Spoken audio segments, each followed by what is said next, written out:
Ayun, magandang gabi sa inyong lahat, sa lahat ng mga nanonood sa atin, sa mga batang Maynila dyan. Alam ko, napanood nyo na to. Bali, bibigyan lang natin ng reaction video itong interview ni Congressman Joel Chua sa ABS-CBN dahil nga alam nyo naman na tatakbo si Yorme ulit bilang mayor ng Maynila. Makakalaban niya yung tinuturing niyang kapatid na si Manila Mayor Hani Lacuna. Ayan, so medyo maanghang yung mga binitawang salita ni ni Congressman. Kaya bibigyan natin ngayon to ng reaction video. Tara, panoorin na natin. We feel betrayed. Why? Kasi wala nung sinabi niya sa amin eh, hindi siya tatakbo eh. Diba? Right from the very beginning, ang sinasabi niya sa amin, huwag kayong makikinig sa mga chismis-chismis. Lahat yan, hindi totoo, hindi kami maglalaban ni ate. At hindi naman ito sabi ko lang, panoorin ninyo lahat ng mga interviews sa kanya. Lahat ng mga interviews, lahat ng sinasabi niya, gedli-gedli na siya, mag-retiro na siya.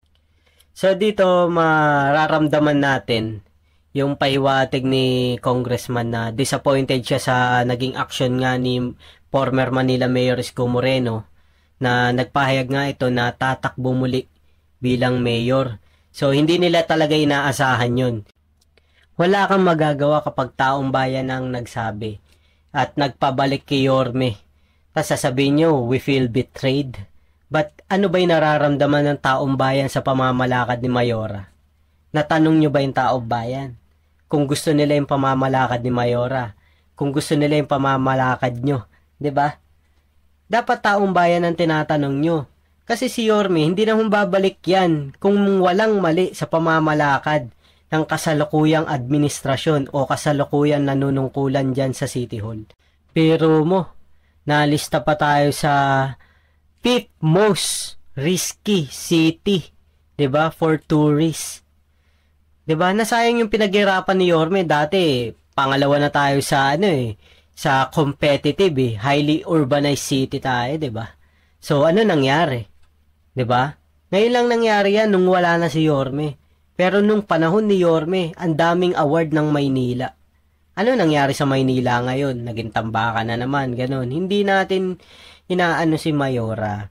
'Di ba? Ang dami nagtitiwala kay Yorme pagdating sa kabuhayan, sa pabahay.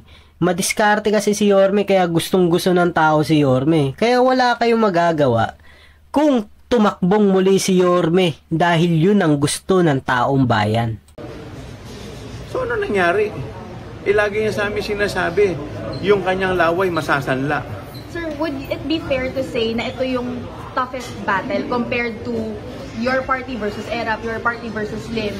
Toughest because may emotion na involved. Mali yung sinasabi mo. Toughest kasi napakalaking lamang ni Yorme sa survey. 74%.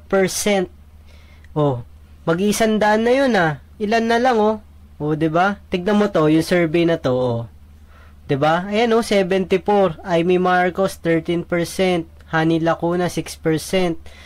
Si Yul 5%, si Manny Villar 1%.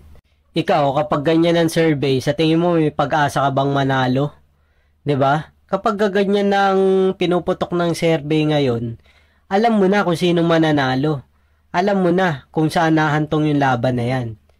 Alam mo yan na matatalo na agad kayo. Kasi, sinisigaw na ng taong bayan ng mga batang Maynila kung sino ang gusto nila na umupo muli bilang mayor ng Maynila. Hindi naman natin inaano si Mayora dahil napakarami ring natulungan si Mayora.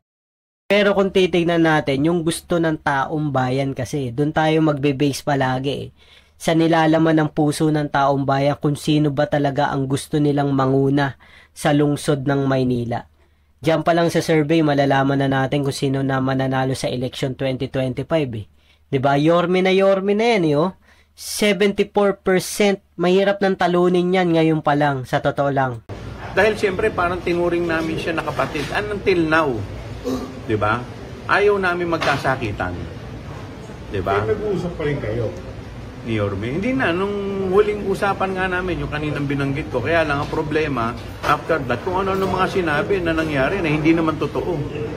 Sir, your appeal to Yorme? Yeah.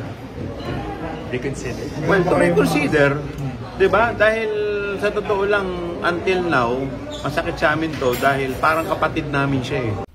Una sa lahat, ni-reconsider naman ni Yorme. Kaya nga tumakbo siya eh. Kasi ni-reconsider niya yung gusto ng taong bayan na tumakbo siyang muli.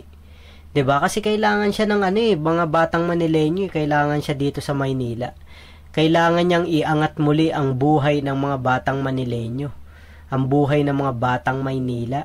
'Di ba? Pangalawa, masakit talaga 'yan. Biro mo ba naman 74% ng mga batang Maynila si Yorme ang gustong bumalik sa City Hall o bilang maging mayor ulit. 'Di ba? Napakalaking dagok 'yun sa kasalukuyang administrasyon na nakaupo diyan sa City Hall ng Manila. 'Di ba? Para sa akin, kayo yung mag-reconsider. Congressman, kausapin mo si Mayora. Kasi kung titignan nyo yung survey talaga, pagbabasihan nyo, napakataas. 74%.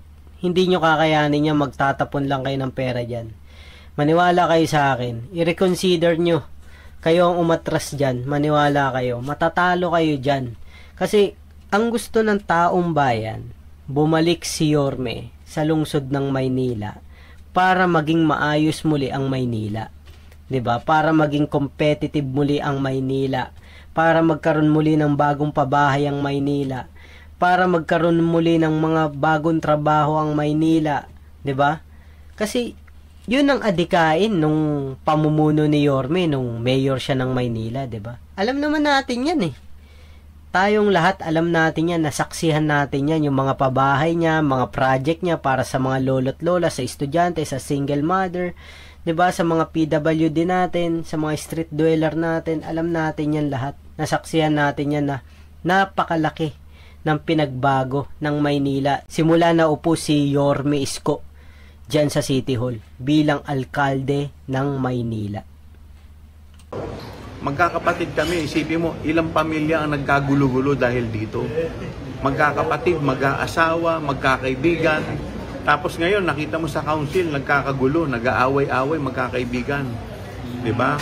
Hindi lang sa loob, pati sa labas, kung ano-ano ng mga ang pangit at nakakahiya. Ang daming tumatawag sa akin ng mga national figure. Kino-confirm kung totoo. Sa totoo lang, ang dami kong binitawang salita, hindi mag-aaway yan dahil magkapatid yan dalawa. Sa totoo lang, nahihiya po ako sa nangyari. So, bago natin tapusin tong video na to, gusto ko lang gawan ng reaction yon yung huli niyan sinabi na nag-aaway-away nga raw sa konseho ng Maynila. Paano ba namang hindi mag-aaway? Tinanggalan nyo ng chairmanship sila Konsehal Awi Sia at yung iba pang mga bata ni Yorme dyan. Dapat naman, kinausap nyo muna ng maayos, hindi nyo dapat tinanggalan agad-agad nang hindi nyo kinakausap. 'Di ba? Kung talagang mabuti yung hangarin nyo, kung ayaw nyo talaga ng gulo, hindi porket nag-declare si Yorme na tatakbo siya, basta-basta na lang kayo magtanggal ng mga tao ng halal ng bayan to halal ng bayan. Basta-basta nyo na lang tinanggal sa mga posisyon na hindi man lang kinakausap. So ano nangyari? Naging bastusan, 'di ba? Dapat kinausap niyo ng maayos para hindi pumangit yung image niyo. So guys, ayun lang yung ating opinion sa mga naging pahayag ni Congressman Joel Chua.